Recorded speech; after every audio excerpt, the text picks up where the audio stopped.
second 100 crores very effective, important idea, management idea is ఫియర్ని overcome అవ్వడం. Fear ప్రతి person కూడా 99% ఆఫ్ ద పాపులేషన్ అందరూ భయస్తులే ఉంటారు. భయం అనేది కామన్. మీరు 100 మందిని అడగండి, మాకు భయం అనేది సంవత్సరానికి పెరుగుతోంది, ఆనందం సంవత్సరానికి తగ్గుతుంది అంటారు. అంటే మనం పిల్లల్ని పెంచుతుంది ఎందుకు? భయం పెరగడానికి, ఆనందం తగ్గడానికా? కాదు కదా. కానీ మనం పెంచే విధానంలో వాళ్ళు ఏమవుతారు? రేపు ఫ్యూచర్లో డాక్టర్ అవుతారు, యాక్టర్ అవుతారు పక్కన, కాస్త నిజంగా వ్యక్తిగా ఏమవుతారు? భయాన్ని పెంచుకొని ఆనందాన్ని తగ్గించుకునే వ్యక్తులు అవుతారు. దానివల్ల డాక్టర్ అయితే, యాక్టర్ అయితే, ఏదైతే వృధా, జీవితమే వృధా. దానికి కారణం ఏంటి? భయం. అసలు భయం ఎట్లా వస్తుంది, భయానికి కారణం ఏంటి అని కనుక మనం ఇంకొంచెం పరిశీలిస్తే ఏమవుతుందంటే, ఇప్పుడు లంగ్స్లోకి వాటర్ వెళ్తే ఏమవుతుంది? అట్లానే మన మనసు దేనికి ఉంది? ఐడియాస్కి, కాన్సెప్ట్కి, వెలుగుకి, భగవంతుడికి మాత్రమే ఉంది. దానికి మాత్రమే డిజైన్ చేసిన దాంట్లో నువ్వు వ్యక్తులు, వస్తువులు, పరిస్థితులు, ఫలితాలు, పర్సన్స్, ఆబ్జెక్ట్, రిజల్ట్స్, సిచ్యువేషన్స్, వీటన్నిటినీ మనం పెట్టుకుంటున్నాం. మరి అలా పెట్టుకుంటే భయం పెరుగుతుంది అంటున్నాను. ఎలా పెరుగుతుంది అలా పెట్టుకుంటే? పరిశీలిద్దాం. ఇప్పుడు మన మనసు అనే పడవలో ఎలాగైతే పడవవాడు ఎక్కించినట్టుగా మనుషుల్ని, వస్తువులు అన్నిటి మనం ఎక్కించాం. దాంతోపాటు పరిస్థితులు, ఫలితాలు కూడా ఎక్కించాం మనం. వాటి గురించి మంచి చెడు కూడా ఎక్కించాం, గుడ్ బ్యాడ్ అని ఎక్కించాం మనం. కానీ ఇందాక నేను చెప్పాను, సక్సెస్ అనేది కంపల్సరీనా మనకి ఆప్షనలా? కంపల్సరీ కదా. ఇప్పుడు మన మనసులో అన్ని ఉన్నప్పుడు అన్నిటికీ యాక్షన్ ఇవ్వగలుగుతామా? అందులో ఏ ఒక్కదానికి యాక్షన్ ఇవ్వగలుగుతామా? ఇప్పుడు 100 ఆలోచనలు ఉన్నాయి అనుకుందాం మన మనసులో. ఓకే, ఆ పడవలో 100 మంది ఎక్కారు, వస్తువులైనా, మనుషులైనా, పరిస్థితులైనా. ఎక్కినప్పుడు అన్నిటికీ మనకి ఛాన్స్ ఉంటుందా? ఏదో ఒకదానికి ఉంటుందా? ఒక్కదానికి మాత్రమే ఉంటుంది. ఓకే, ఇందాక మనం సక్సెస్ గురించి చెప్పుకున్నప్పుడు ఆ సక్సెస్ కంటిన్యూగా ఉండాలి, అన్ని కోణాల్లో ఉండాలి. అన్ని కోణాలు, physically, mentally, spiritually, financially, socially, ethically, moral, అన్ని కోణాలు ఉండాలి. అండ్ అబెండెన్స్ ఉండాలి, సమృద్ధిగా ఉండాలి, అన్లిమిటెడ్ ఉండాలి. అటువంటి విజయాన్ని అనేది మన మనసు యొక్క ధర్మం అయినప్పుడు, ఇంతమందిని మన మనసులో పెట్టుకున్నప్పుడు ఒక దానికి సక్సెస్ చేస్తే మిగిలిన 99కి సక్సెస్ వస్తుందా రాదా? వెయిటింగ్లో ఉంటుంది. అది వెయిటింగ్. ఆ టైంలో ఆ ఒక్క పని అలా యాక్షన్ అయ్యి అలా డెస్టినీ అవుతున్న ఆ ప్రయాణంలో మిగిలిన 99కి అవకాశం లేక, ఆ అలలు అలానే ఆగిపోయి అక్కడ ముందుకు వెళ్ళలేక ఒక ఫెయిల్యూర్ మోడ్లో వాటిని చూసుకుంటాయి. ఫెయిల్యూర్ అయినట్టుగా ఫీల్ అవుతాయి. అదే ఇప్పుడు మనం ఇంట్లో వాడి సినిమా అందరు రండి, నువ్వు మటుకు రావద్దు, నువ్వు కూర్చో అన్నావు అనుకోండి, అంటే వాడి మైండ్ డిస్టర్బ్ అవుతుందా కాదా?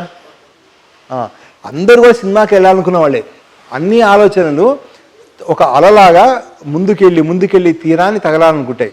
ప్రతి థాటు, యాక్షను, హ్యాబిట్, క్యారెక్టరు డెస్టిగా రూపాంతరం చెందాలనుకుంటుంది. అటువంటిప్పుడు ఒకదానికి మాత్రమే యాక్షన్ ఇస్తే మిగిలినవన్నీ కూడాను వాడికి యాక్షన్ రాక అదే నో స్టేటస్ వస్తుంది. అంటే ఒక సక్సెస్ వెనకాల భయంకరమైన ఫెయిల్యూరు బాంబు మనసులో మనకి పేలుతోంది అనే విషయం మీరు అంగీకరించాలి, గుర్తించాలి. ఆ ఫెయిల్యూర్ బాంబు అనేది అంత పెద్దగా ఉంటుంది. అదే ఒక శ్మశానంలో కాష్టం కాలినట్టుగా, కాలుతుంటే శవాలు కాలుతున్నట్టుగా అలా ఈ 99 కూడా ఫెయిల్యూర్ అయ్యి కుళ్ళి కుసించిపోతుంటాయి లోపల. అంటే ఆ దుర్గంధానికి, ఆ బాధకి, ఆ సక్సెస్ అయ్యేటువంటి ఒక ప్రోగ్రామ్ కూడా ఈ ఎనర్జీ అంతా, ఈ నెగిటివ్ ఎనర్జీ అంతా అక్కడికి వెళ్ళి అక్కడ దాన్ని కట్ చేస్తుంది. దాన్ని కూడా అప్పుడేమవుతుంది? 100కి 100 ఫెయిల్ అయ్యాయి. అంటే మీకు అర్థమైందా భయం ఎందుకు వస్తుంది? ఎప్పుడూ ఓడిపోతుంది. అంటే పిల్లికి వేడిపాలు తాగుతుంటే ఏమవుతుంది? భయం వేస్తుంది. అట్లా మనకి ఏం చేస్తున్నా కూడా ఇది ఒక బాధ. మరి ఒక పక్కన భార్య చూస్తే భార్యని కేర్ చూసుకుంటే అమ్మ కోపం, అమ్మ కేర్ చూసుకుంటే భార్య కోపం. ఓ సబ్జెక్ట్ బాగా చదివితే ఇంకో సబ్జెక్ట్ ఫెయిల్యూర్ వస్తుంది. ఫ్రెండ్స్తో తిరిగితేనేమో ఎంటర్టైన్మెంట్ ప్రాబ్లం, ఫ్రెండ్స్తో తిరిగితేమో చదువుతో ప్రాబ్లం, చదువుతో బాగా చదువుకుంటే ఎంటర్టైన్మెంట్ ప్రాబ్లం. అన్నిటికీ ఒకే విధంగా న్యాయం ఎట్లా చేయగలుగుతాం? అసలు ఆలోచించండి. అసలు సత్యం ఏకం సత్యమేవ జయతి ఎందుకన్నారు? ఒకటి అనేది జయం చేయగలడానికి కుదురుతుంది. అనేకం ఉన్నప్పుడు జయం చేయలేం. మనం మనసులో అనేకంగా గుర్తుపెట్టుకోవడం అనేటువంటి టెక్నికల్ ఎర్రర్ వల్ల మనకి భయం వస్తుంది. అందుకే కోరికలు వదిలేయమని కృష్ణుడి దగ్గర నుంచి బుద్ధుడి వరకు ఎందుకు చెప్పాడు? కోరికలు అంటే మల్టిపుల్ అన్నమాట, డివిజన్ ఉంది, మెనీ ఉంది. ఆ మెనీ అనేది సక్సెస్ని ఇవ్వలేదు. 100% తమసోమా, చీకటే అవుతుంది. అందుకే మన ఆనందం తగ్గుతోంది, ఆనందం అనే వెలుగు తగ్గుతోంది, భగవంతుడికి దూరంగా అవుతున్నాము. మన ఏకాగ్రత, ఆత్మవిశ్వాసము, జ్ఞాపక శక్తి, ప్రేమ, కరుణ, వీటన్నిటికీ దూరం అవుతున్నాము. అలా ప్రతి 10 సంవత్సరాలు మనం చూసుకుంటూ ఉంటే కనుక జనాభా పాపులేషన్గా చూడాల్సింది. ఈ ప్రేమ, కరుణ, త్యాగము, సేవా భావాలు చూస్తే కనుక ప్రతి 10 సంవత్సరాలకి డ్రాస్టికల్గా తగ్గిపోవడానికి కారణం ఏంటంటే ఈ మైండ్ని మేనేజ్ చేసేటువంటి టెక్నిక్ని మనం అర్థం చేసుకోకపోవడమే. మరి ఏం చేయాలి? భయం ఉండడానికి కారణం చెప్పాను. భయం ఉండడానికి ఇది కారణము. పడవలోకి ఈ పర్సన్స్, ఆబ్జెక్టు, రిజల్ట్స్, సిచ్యువేషన్, మనసు అనే పడవలో ఇవి రావడం వల్ల జరుగుతాయి. నా బాధ చెప్పుకుంటా ఇప్పుడు, ఎందుకంటే మీకు నేను చెప్పడానికి మీ మైండ్ కొంతవరకు ప్రిపేర్ అయింది, నాకు ప్రిపేర్ అయిపోయింది కాబట్టి చెప్తున్నాను. అవతల వ్యక్తి యొక్క అశుద్ధం తినడానికి కానీ ఇష్టపడతాను, కానీ అవతల మనసులో పెట్టుకొని అది నేను జీవితాన్ని ముందుకు నడపడానికి నేను ధైర్యం చెయ్యను. ఎందుకంటే ఎవరినైతే నేను చేర్చుకుంటాను, అమ్మనైనా సరే, బొమ్మనైనా సరే, వస్తువునైనా, డబ్బునైనా సరే, నేను దానివల్ల ఇబ్బంది పడితే అది నా వల్ల ఇబ్బంది పడుతుంది. ధృతరాష్ట్రుడు చూడండి, 100 మంది పిల్లలు పెట్టుకున్నాడు, నాశనం అయిపోయాడు. కుంతీదేవి కృష్ణుడిని మాత్రమే పెట్టుకుంది. అదేంటి? ఐడియా, కాన్సెప్ట్, వెలుగు, దైవము, అదేనండి, ధర్మము, సత్యము, ఏ పేర్లైనా పెట్టండి. అంటే మన మైండ్ డిజైన్ అదే కాబట్టి అదొకటే పెట్టుకోవాలి. అందుకని నేను నా గురువు చెప్పినటువంటి ఆ గురువు యొక్క ఆ జ్ఞానాన్ని అది మాత్రమే పెట్టుకుంటాను నేను. ఎటువంటి ఏ పర్సన్ అయినా సరే, ఇంట్లో వాళ్ళని కాదు, బయట వాళ్ళని కాదు కదా, ఏ వస్తువుని నేను అస్సలు ధైర్యం చేయనుగాక చేయను. మీరు పెంట తింటానికి ఎప్పుడన్నా ధైర్యం చేస్తారు? కుక్క పెంట కానీ, మనిషి పెంట కానీ. అంత క్లారిటీ వస్తుంది మనసు ఇలా పెట్టుకొని కనుక చదువుకున్నట్లయితే. ఏ వ్యక్తి గురించి పెట్టుకున్న ఎండమావంలాగా కొంతసేపు ప్రయాణం చేసేటప్పటికల్లా వాటితో విసుగు వస్తుంది. ఒక కారు కొనుక్కున్నాం మనం, చాలా బాగుంటుంది, అసలు పాల పొంగులాగా, ఆహా ఓహో, చూస్తేనే విపరీతమైన ఆనందం, ముట్టుకుంటే విపరీతమైన ఆనందం. భార్య అయినా, కారు అయినా, భర్త అయినా సరే, బంగారం అయినా సరే, అది ముట్టుకు 4 రోజులు తిప్పంగానే దాని మీద మోసిపోతుంది. పక్క కారుని చూస్తాం, పక్క అమ్మాయిని చూస్తాం, పక్క అబ్బాయిని చూస్తాం, పక్క వస్తువుని చూస్తాం, పక్క పదవిని చూస్తాం. ఎమ్మెల్యే అయ్యాడు, నెక్స్ట్ సీఎంకో పిఎంకో పెడతాడు. అర్థవుతుందా? సో ఏదైనా సరే మన కోరికలన్నీ అలా పెరుగుతూ ఉంటాయి. అప్పుడు ఏమవుతుంది? మనకు ఆనందం కలక ఇంకా ఎక్కువ చేర్చుకుంటాం. 100 ఆలోచన నుంచి 200, 200 నుంచి 300, 400, 500, ఇలా పెరిగి పెరిగి పెరిగి పెరిగి వేల లక్షల ఆలోచనలు అలా పెరిగి ప్రయారిటీ పెరిగేటప్పటికి ఈ 400 ఏళ్ళు బతకాల్సిన వాడు ఇంత తక్కువ బతుకుతున్నాడు. ఆ బతికిన కొద్దీ కూడా అనేక రోగాలతోటి, అశాంతితో బతుకుతున్నాడు. కారణం ఇది. అందుకని మనసులో అన్నిటినీ డిలీట్ చేశారు. అద్దాన్ని క్లియర్గా చక్కగా తుడిపేసినట్టుగా అందరు పర్సన్స్ని, అన్ని ఆబ్జెక్ట్స్ని, అన్ని రిజల్ట్స్ని, అన్ని సిచ్యువేషన్ని తుడిపేసేసి ఐడియాని మాత్రం పెట్టుకోవాలి. ఏంటండి? ఐడియా అంటే కాన్సెప్ట్ ఆర్ ఐడియా ఆర్ జ్ఞానము మాత్రం పెట్టుకోవాలి. అద్దాన్ని మొత్తం తుడిపేసి, ఒక బొట్టు అద్దాన్ని పెట్టుకుంటే ఎంత బాగుంటుందో అట్లా అన్నీ తుడిపేసి ఒక్క ఐడియా మాత్రం మనసులో పెట్టుకోవాలి. ఆ ఐడియాకి ఎంత గొప్పదనం అంటే ఐడియా, ఈ శరీరాన్ని, ఈ మనసుని, ఈ కుటుంబాన్ని, అనేక కుటుంబాలని, ఈ దేశాన్ని అన్నిటికీ ముందు నిలబడాలి. కానీ తప్పకుండా దానికి ప్రాణప్రతిష్ఠ చేస్తుంది. బ్రహ్మ, విష్ణు, మహేశ్వరులాగా, సరస్వతి, లక్ష్మి, అమ్మవారిలాగా ఆ త్రిమూర్తులు కలిపినటువంటి అద్భుతమైన శక్తి అనేది ఆ ఐడియాకి, ఆ వెలుగుకి, ఆ చైతన్యానికి ఉంటుంది. అంతేనండి. సో దాన్ని మాత్రమే మనం ఎప్పుడు కూడా కాపాడుకుంటూ ఉండాలి. ఎప్పుడైనా సరే కాపాడుకుంటే మొత్తం రన్ షో చేస్తుంది. కష్టం వచ్చింది కదా అని చెప్పి పడవలోకి నీళ్లు తెచ్చుకున్నావా, మునగడం ఖాయం. అర్థమవుతుందండి. ఇప్పుడు బాగా ఖరీదైన పడవలోకి నీళ్ళు వస్తే మునగదు, చాలా తక్కువ ఖర్చుతో కూడినటువంటి పడవలో నీళ్ళు వస్తే మునుగుతుంది. అలా ఉంటుందా? ధనానికి, చదువుకి, దేశాలకి, మతాలకి, కులాలకి సంబంధం లేదు. జ్ఞానం అనేది సూర్యుడు లాంటిది, అందరికీ సంబంధించింది. అందుకని ఎవరైనా సరే వాళ్ళ మనుషుల్ని పెట్టుకున్నా, వాళ్ళ యొక్క గోల్స్ పెట్టుకున్నా, ఏం పెట్టుకున్నా పాడైపోతుంది. ఐడియా పెట్టుకోవాలి, ఐడియాకి చెప్పాలి. ఐడియా ఆటోమేటిక్గా చూసుకుంటుంది. ప్రతి దాన్ని అర్థం ఎలా అయితే చూసుకుంటుందో, పనిలో సక్సెస్, ఫ్యామిలీలో సక్సెస్, డబ్బులో సక్సెస్, ప్రతి దాంట్లో సక్సెస్ అనేది తెచ్చుకుంటుంది. ఎందుకంటే అన్ని పవర్సు, అన్ని సెన్సు, అంత క్రియేటివిటీ అంతా దానిలోనే ఉంటుంది కాబట్టి, all powers are within us అన్నట్టుగా దాంట్లోనే ఉంటుంది కాబట్టి, అది that should run the show. మీ యొక్క కోరిక పరిపూర్ణమైంది. ఇందాక చెప్పాను, మీ సక్సెస్ అనేది పరిపూర్ణమైంది, పరిపూర్ణంగా ఉండాలి. Success continuous, all aspects abundance పరిపూర్ణంగా ఉండాలి. కానీ మీ యొక్క వ్యక్తిత్వం ఎలా ఉంది? మీది కోరికలతో కూడినప్పుడు కొంచెమే ఉంది మీ వ్యక్తిత్వము, భయంతో ఉంది, ఆనందం తగ్గి ఉంది, అందులో అనేక లోపాలు ఉన్నాయి. ఇది వెళ్ళి దీన్ని కలవలేదు, దీన్ని తెచ్చుకోలేదు. అందుకని అపజయాల యొక్క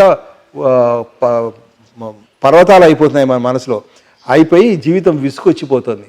అందుకని ఎప్పుడైతే మన కాన్సెప్ట్ ఐడియా తెచ్చుకున్నామో, ఐడియా పరిపూర్ణమైంది, దేన్నైనా వెలిగించగలుగుతుంది. సూర్యుడినే వెలిగించేటువంటి అతిశక్తివంతమైంది, 1000 మంది సూర్యులైనా వెలిగించేటువంటి అద్భుతమైన శక్తి ఉండగా ఇలా పెరిగిపోతుంది ఒక్కసారి. అది పెరగగానే మనకి సక్సెస్ని ఈజీగా తెచ్చి పెడుతూ ఉంటుంది. అర్థమవుతుందండి? సో ఏదైనా ఒక వస్తువుని మనం తీసుకోవాలంటే దానికి తయారీ కూడా ఒక రకంగా ఉండాలి. మనము ఒక ఏరోప్లేన్ కొనుక్కుంటాను, రూపాయి తీసుకొని పోతే అది ఫెయిల్యూర్ వస్తుందని భయం ఎందుకు? ఎలానే వస్తుంది, భయపడాల్సిన అవసరమే లేదు. భయం వస్తుంది, ఖచ్చితంగా ఒప్పేసుకోవచ్చు. అంటే ఇంత విలువైన సక్సెస్ని, ఈ మ్యాండేటరీగా ఉన్నటువంటి సక్సెస్ని, ఈ జయానికి కావాలంటే కేవలం సత్యం అనేటువంటి టెక్నాలజీనే యూజ్ చేయాలి తప్ప మనం వేరేది యూజ్ చేస్తే అది కుదరదు. అర్థమైందండి? సెకండ్ అర్థమైనట్టేనండి. సో ఇప్పుడు ఇంతకు నేను బాగానే చెప్పాను, కానీ మొత్తము దుమ్ము తీసేసి ఐడియా పెట్టమని. ఐడియా ఏంటో చెప్పలేదు, అసలు విషయం చెప్పలేదు. ఓకే, ఐడియా చూసుకో జాగ్రత్తగా వినండి. కంటిన్యూటీ అంటే తెలుసు కదా, భూమి కంటిన్యూస్గా తన చుట్టూ తిరుగుతూ సూర్యుడు చుట్టూ తిరుగుతుంది, గుండె కంటిన్యూగా కొట్టుకుంటుంది, బ్లడ్ కంటిన్యూగా సర్క్యులేట్ అవుతుంది, సూర్యుడు కంటిన్యూస్గా వెలుగునిస్తున్నాడు. అలా లైఫ్ మొత్తం కంటిన్యూటీలో ఉంది. కాబట్టి ఫస్ట్ కంటిన్యూటీతో స్టార్ట్ చేయాలి లైఫ్. ఆ కంటిన్యూటీ ఏమవుతుందంటే యూనిటీ అవుతుంది. యూనిటీ అంటే పాటలో పాట, ఆటలో ఆట, నిద్రలో నిద్ర, అదేనండి, త్యాగంలో త్యాగం, ప్రేమలో ప్రేమ, అలా ఏకమైపోతుంది. Continuity, unity. ఆ యూనిటీ వచ్చినప్పుడే స్ట్రెంగ్త్ వస్తుంది, బలం వస్తుంది. బలం వచ్చినప్పుడే మనకి లైఫ్ వస్తుంది. సో ఇప్పుడు అందరూ దేవులాడుతున్న దేని గురించి దేవులాడుతున్నారు? ఈ ఫెయిల్యూర్ అయిన వాళ్ళందరూ లైఫ్ గురించి వెతుకుతున్నారు, లైఫ్లో మార్పులు ఎత్తుకుంటున్నారు. ఈ లైఫ్లో మార్పులు ఎత్తుకోవడం ఏంటో నాకు అర్థం కాదు. నేను ఒక చోట కౌన్సిలింగ్ వెళ్ళాలేమో, ఎందుకంటే ఇది ఎండ్ ప్రోడక్ట్. ఇది లైఫ్ అనేది ఎండ్ ప్రోడక్ట్. ఈ కంటిన్యూటీలో ఎంత స్ట్రెంత్ ఉంటుందో లైఫ్లో అంత స్ట్రెంత్ ఉంటుంది. ఇందులో వీక్నెస్ ఉంటుంది, ఇందులో వీక్నెస్ ఉంటుంది. దీన్ని ప్రసాదంగా అలా దండం పెట్టుకొని కంటిన్యూటీ దగ్గర రావాలి. సో ఇవి కంటిన్యూటీ చేయాలన్నా కూడా ఒక ఫార్ములా ఉంది. కంటిన్యూ చేయడం అంత ఈజీ కాదు. కంటిన్యూ చేయాలంటే పెయిన్తో పని, పెయిన్ ఉండాలి, పని ఉండాలి. ఈ రెండు ఉంటేనే కంటిన్యూటీ ఉంటుంది. పెయిన్ కనుక లేకపోతే పని అనేది జరగదు, పని అనేది ఉండదు. అర్థం చేసుకోవాలి. ఇప్పుడు అంటే కంటిన్యూటీ ఒకే ఫార్ములా, పెయిన్తో పని. ఒక్కసారి కంటిన్యూటీ సెట్ అయితే జారుడు బండ మీద కొంచెం ముందుకు వస్తే అవుతుంది, కింద దాకా వెళ్ళిపోతాం. ఆ కంటిన్యూటీలో కొంచెం జారేమనుకోండి, యూనిటీలో పడిపోతాం, స్ట్రెంత్, లైఫ్ అన్నీ వచ్చేస్తాయి. అందుకని కంటిన్యూటీ అవ్వడానికి సాఫ్ట్వేర్ ఏం వాడాలి? పెయిన్తో పని. ఇందాక చెట్టు ఎగ్జాంపుల్ చెప్పా, ఎప్పుడు పెయిన్ ఉంటుంది, ఎప్పుడు లోక కళ్యాణ పని చేస్తుంది అనేది తెలుసుకున్నాం. ఇది తెలియకుండా నిద్రలో మనం ఆచరిస్తున్నాం ఆల్రెడీ. అదే అన్ని పనులలో ఆచరించాలి. నిద్ర అనేది ఒక జ్ఞానానికి ఒక పెద్ద మండాగారం. అది నిద్రపోయే విధానాన్ని కరెక్ట్గా అర్థం చేసుకుంటే అది సమస్త ఉపనిషత్తులకి, భగవద్గీత, అన్ని శాస్త్రాలకి మొత్తం సారాంశం అందులో ఉంది, టెక్నిక్ మొత్తం అందులో ఉంది. దాన్ని ఎవ్రీ వర్క్లో ఇంప్లిమెంట్ చేసుకుంటే మన జీవితం 3 పువ్వులు 6 కాయలాగా ఉంటుంది. ఏమవుతుందో నిద్రలో మనం ఆలోచిద్దాం. ఇప్పుడు నిద్రపోతున్నాం, మనం వెంటనే నిద్రపడుతుందా? ఒక 100 ఆలోచనలు వచ్చాయనుకుందాం. మన సైకాలజీ సంబంధించిన క్యాంప్ కాబట్టి వాళ్ళకి ఎక్కువ ఆలోచనలు ఉంటాయి. నిద్ర కళ్ళు మూసుకోగానే 100, 1000 కూడా ఉంటాయి. ఆ 100 ఆలోచనలు ఉన్నాయి, రకరకాల ఆలోచనలు. దాంట్లో కాన్ఫ్లిక్ట్స్ ఉంటాయి, ఎస్, నో, అవునంటే కాదంటది మైండ్, కాదంటే అవునంటది. గజిబిజిగా ఉంటాయి ఆలోచనలు. అందులో ఒక ఆలోచన నిద్ర కూడా ఉంటుంది కదా, ఎందుకంటే నిద్ర టైం కాబట్టి. సో మామూలుగా నిద్రపోయేటువంటి వ్యక్తి ఏం చేస్తాడు? ఆ 100 ఏవైతే ఉన్నాయో అందులో మంచి చెడు ఆలోచనలు ఉంటాయా, ఉండవా? మంచి చెడు, అదే పెద్ద పొరపాటు. దేశానికి పట్టిన దరిద్రం అంటే మంచి చెడు ఎప్పుడైతే ఆలోచించడం మొదలుపెట్టామో, పాపం పుణ్యం ఎప్పుడైతే ఆలోచించామో, జ్ఞానానికి సమాధి అయిపోయింది. మంచి చెడు ఉండదండి. ఆలోచనలు ఉంటాయి, అన్ని ప్రకృతికి సంబంధంగా ఉంటాయి. ప్రకృతిలో మంచి చెడు ఉండదు. ప్రకృతిలో ఏది కూడా రేపైనా, దొంగతనమైనా, డెకాయిటీ అయినా, ఎక్స్‌ప్లాయిటేషన్ అయినా ఏదైనా సరే ప్రకృతిలో అంగీకరించదగిందే ఉంటుంది. సముద్రంలో పెద్ద జంతువు చిన్న జంతువుని, అడవిలో పెద్ద జంతువు చిన్న జంతువుని, భూమి మీద మన ఆలోచన ఎక్కువ మెమరీ ఉన్నది, తక్కువ ఉన్న మెమరీని అవకాశం ఇవ్వకుండా ఎక్కువ ఉన్న మెమరీదే యాక్షన్లోకి వెళ్ళిపోతూ ఉంటుంది. ఈ విధంగా ఎక్స్‌ప్లాయిటేషన్ కామన్గా ఉంది కాబట్టి మంచి చెడు లేవు, అన్నీ కరెక్టే ఉన్నాయి అవన్నీ. అందుకని మనసుని తప్పుపట్టడమే తప్పు. ఏమాలన్నా ఆలోచించు, అది ఏ విధంగా కరెక్టో అని ఆలోచించే పరిజ్ఞానం ఉండాలి తప్ప తప్పు మనసు చేసేది, ఆలోచించేది ఏది ఉండదండి. ఓకే అండి, సరే. అందుకని 100 ఫ్లవర్స్ తోటి నేను పోలుస్తున్నాను. అందులో నిద్ర అనేది ఒక ఫ్లవరు. ఆ ఫ్లవర్ మన ఐడియా అనేది తేనెటీగా అనుకుంటే అది వెళ్ళి నిద్రపోవాలనే ఆలోచన మీద వాళ్తుంది. వాలి పక్కకి వెళ్తుంది, అక్కడే ఉంటుందా? అక్కడే ఉంటుంది. మరి అటు ఇటు ఎందుకు డొల్లుతాము? మిగిలిన 99 ఆలోచనలు పెట్టేటువంటి షాక్, అవి షాక్ ట్రీట్మెంట్ ఇస్తాయి మనకి. అందుకని అటు డొల్లి ఇటు డొల్లి దాని మటుకు వదలము. అర్థమవుతుందండి? ఒక ఒక ముంగీస పావును పెడితే వదులుతుందా? వదలదు, అలా పట్టుకొనే ఉంటుంది. ఓ ముసలి వదులుతుందా? వదలదు. అట్లానే మనం దాన్ని అలా పట్టుకొని ఉంటాం. అటు డొల్లుతాం ఇటు డొల్లుతాం, కానీ ఆ 99 ఆలోచనలకి దగ్గరికి వెళ్ళాం మనం. అటు డొల్లి ఇటు డొల్లి ఇది కంటిన్యూ చేస్తాం. నిద్రపోవాలి నిద్రపోవాలి నిద్రపోవాలి, ఫీల్ని కాన్షియస్గా సబ్ కాన్షియస్గా ఫీల్ అయ్యి ఆ 99 ఆలోచనలు పెయిన్ క్రియేట్ చేస్తూ చేస్తూ చేస్తూ ఉంటాయి. చివరికి ఆ కంటిన్యూటీ పెరిగి పెరిగి పెరిగి యూనిటీలోకి వెళ్ళంగానే ఇవి డిసప్పియర్ అయిపోతాయి, హిడెన్ అయిపోతాయి. ఏవి? 99 ఆలోచనలు హిడెన్ అయిపోతాయి. అప్పుడు యూనిటీ వస్తుంది. అంటే ఆ యూనిటీ అనేది, ఆ యోగా అంటే యూనిటీని అంటారు కదండి. ఆ యోగం పట్టేటప్పటికి బలం వస్తుంది, లైఫ్ వస్తుంది. సో మనము వర్క్ చేయాల్సింది పెళ్ళిళ్ళు, కానీ పెళ్ళిలో కూడా యూనిటీనే, ఉద్యోగంలో యూనిటీనే, అన్నింటిలో కూడా యూనిటీ గురించి ప్రయత్నం చేయాలి. కానీ పగలపూట మటుకు మనకి ధ్యానంలో కానీ పగలపూట కానీ ఏం జరుగుతుందంటే ఆ కంటిన్యూటీ యూనిటీ అయ్యే లోపల మనం ఏం చేస్తాము, మనకి అనేక రకాలైన ఆలోచనలు ఉంటాయి కదా, number of persons, number of object, results, situations చాలా ఉండేటప్పటికీ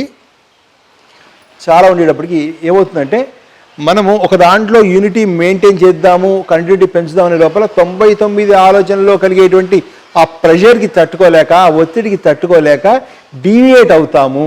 డీవియేట్ అయ్యి ఇంకొక పుష్పం మీద వాళ్తాము. ఆ వాలి దానిలో తేనె అనేటువంటి యూనిటీ, స్ట్రెంగ్త్, లైఫ్ని ఎంజాయ్ చేద్దాం అనుకునే లోపల మిగిలిన 99 ఆలోచనలు ఏవైతే ఉంటాయో ఆ ఆలోచనల ప్రజలు తట్టుకోలేక మళ్ళీ కోతిలాగా జంప్ అవుతాము.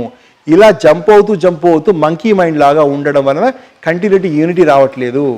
యూనిటీ వచ్చిన వాడు ఎప్పుడు తృప్తిని, సంతృప్తిని కలిగి అందరి పట్ల ప్రేమ, త్యాగము, సేవాభావంతో, అంకిత భావంతో చక్కటి జీవితాన్ని జీవిస్తూ ఉంటాడు వాడు. అలా జీవించేవాడు 99% తక్కువ ఉన్నారు. కారణం ఏంటంటే ఈ కంటిన్యూటీలో పొరపాటు. అంటే ఇందాక చెప్పినట్టు అసలు పొరపాటు ఎక్కడుంది? ఈ మైండ్లో పర్సన్స్, విషయాలు అంటారు. విషయాలు భగవద్గీతలో విషయములు ఇవి. Persons, object, results, situation. అదేనండి. ఇప్పుడు భార్యాభర్తల్లో చాలా సెన్సిటివ్. 10 కేసుల్లో నాకు 7 కేసులు భార్యాభర్తల కేసులు వస్తాయి నాకు. భార్య ఎట్లా అంటే తన పిల్లవాడు, తన భర్త, ఇదే మైండ్లో, ఈ పడవలో తన మైండ్ అనే పడవలో వాళ్ళు కూర్చోబెట్టి ఇలా బొత్తుతో పెట్టి చూస్తుంది. కూర్చున్నాడా, నిల్చున్నాడా, పడుకున్నాడా, తిన్నాడా, తినలేదా, మాట్లాడలేదా, ఇదే పని, జాస. ఇక భర్తకి నరకం ఇంకెక్కడే లెక్కలే, యమధర్మరాజు అక్కర్లా, భార్యే పెద్ద నరకం, ఇంకేముండదు. విపరీతమైన టార్చర్. అంటే ఎలా అనిపిస్తుంది అంటే కొంచెం గోకి కళ్ళ దగ్గర ఇలా గోకంగానే ఆవు వెనకాల దాని తోక దగ్గర గోకంగా మూత్రం పోస్తుంది. మనిషికి కొంచెం మీ భార్య ఎట్లా, ఏంటి పరిస్థితి, ఎట్లా ఉందని కానీ బోరు ఏడుస్తే పరిస్థితి ఉంది ఇప్పుడు. అదే కారణం ఏంటంటే అటాచ్మెంట్. అంటే ఒక స్త్రీ అనేది జగన్మాత, విశ్వమాత. సో ప్రపంచానికి అందరికీ ఆ ప్రేమని, ఆ సేవని అందించగలిగిన శక్తిపరురాలు ఈరోజు ఇలాంటి జ్ఞానం లేకపోవడం వల్ల ఈ టోటల్ కాంట్రాక్షన్కి వచ్చేసింది. అప్పుడు తన నుంచి వచ్చే పిల్లలు, మగ పిల్లాడు పుట్టాడు అనుకోండి, ఆ పెద్దవాడు అయిన తర్వాత ఎలా ఉంటాడు? వాడు కాంట్రాక్షన్. ఆయన చేసుకున్న భార్య కాంట్రాక్షనే. జోగి రాసుకుంటే బూడిద అనే పిల్లవాడు పుట్టి వాడు పెద్ద లైబిలిటీ, జీవితాంతం వాడు భరించాలి. వాడు ఒక క్షణం వినడు మాట, నానా నరకం. దాని బదులు ఏమవుతుంది? కొంచెం టైం తీసి రోజుకి 1 గంట సేపు ఒక స్వాధ్యాయం చేసుకుంటూ, వీక్లీ వన్స్ ఇలాంటి సత్సంగాలు అటెండ్ అవుతూ ఉంటే, ఇలాంటి వర్క్షాప్స్కి అటెండ్ అవుతుంటే జ్ఞానం పెరుగుతూ 1 సంవత్సరంలో చాలా మార్పు వస్తుంది. అర్థమవుతుందండి. అంటే అర్థమైందండి. కంటిన్యూటీలో పొరపాటు ఎందుకంటే మళ్ళీ అటాచ్మెంట్ వల్ల అటాచ్ అవ్వాలి. దేనికి అటాచ్ అవ్వాలి? Expectation attachment should be on idea, not on person, object, result, situation. These can give only fear, nothing else.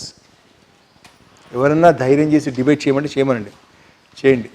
ఏ మాత భూ ఆకర్షణ శక్తి ఎంత నిజమో విషయ చింతనతోటి 5,000 సంవత్సరాల కిందట మనం భగవద్గీత అప్పుడు చెప్పిన మాట ఇప్పటికి కాదు, ఇంకో 5,000 సంవత్సరాలైనా కూడా ఇదే నిజం ఉంటుంది తప్ప మారదు.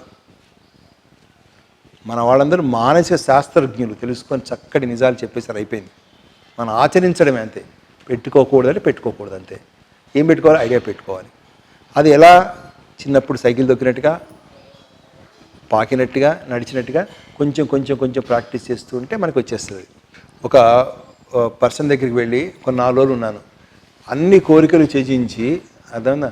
సో మనము ఈ యొక్క కాన్సెప్ట్లో, ఐడియాలో ఉండడాన్ని ఎట్లా అనేటువంటి ఒక శ్లోకం ఉంటుంది భగవద్గీతలో, 55వ శ్లోకం ఉంటుంది. సమస్త కోరికలను త్యజించి ఎవరైతే ఆత్మతో సంతృప్తి చెందుతారో వాడు స్థితప్రజ్ఞుడు ఉంది. అది అర్థం కాక ఒక వ్యక్తి పిహెచ్డి, సాంస్క్రిట్ గోల్డ్ మెడలిస్టు 4 రోజులు ఫుల్ టైం స్పెండ్ చేసిన ఒక్క మొక్క అర్థం కాల. అంటే ఇక్కడ ఈ యొక్క ఆధ్యాత్మికత ఆ సైకాలజీ ఏదైతే ఉందో ఇది ప్రాక్టికల్ సైన్స్. ఈ ప్రాక్టీస్ చేస్తేనే అర్థమవుతుంది, లేకపోతే అర్థం కాదు. ప్రాక్టీస్ చేస్తే ఎవరికైనా చెప్పచ్చు ఈజీగా. మీకు ఇప్పుడు అర్థమైంది కదండి మీకు ఎందుకు కోరికలు ఉండకూడదు? సింపులే కదా కదా రైట్. అందుకని అంటే మనం కోరికల నుంచి షిఫ్ట్ అయ్యామంతే. ఏమి షిఫ్ట్ అయ్యాము? ఐడియాకి కోరిక కోరుకున్నాం. సో దట్ అన్నింటిలో జయాన్ని పొందొచ్చు, చాలా శక్తివంతంగా ఉండొచ్చు అని. మరిన్ని అప్డేట్స్ కోసం STV యూట్యూబ్ ఛానల్ ని సబ్స్క్రైబ్ చేసుకోండి.